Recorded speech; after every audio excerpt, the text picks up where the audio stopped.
Today we are going to prepare so fresh, creamy and delicious vegan mayonnaise that you can spread on bread, dressing on salad, spread on tortilla and use it with many more dishes. Please don't forget to subscribe our channel.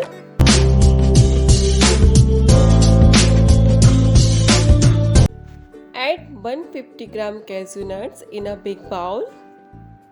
Pour same amount of water and let soak the cashew nuts for 30 minutes. After 30 minutes, check the cashew nuts. See, cashew nuts has soaked enough. Now add soaked cashew nuts in a mixer grinder jar along with water. Now add 4 to 5 garlic cloves in same jar. If you don't like garlic, then skip to add garlic cloves. Add 1 teaspoon of black pepper powder. You can use white pepper powder as well in place of black pepper powder. Add 1 teaspoon of rock salt. You can use sea salt as well in place of rock salt as per your taste. Add half tablespoon white vinegar. You can use lemon juice as well in place of white vinegar. Now cover the jar and grind it to make a fine paste.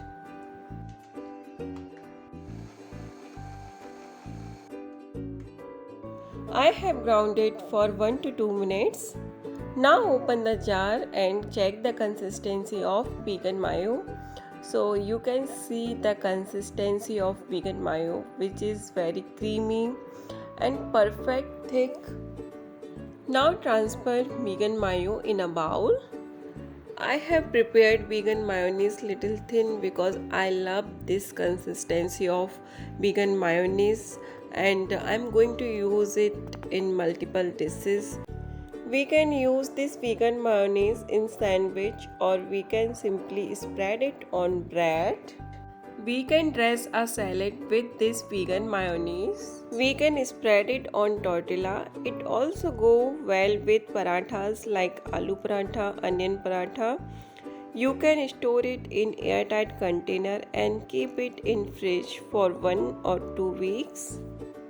I hope you are going to like this video, so please don't forget to like and share this video. See you soon. Thank you. Bye bye.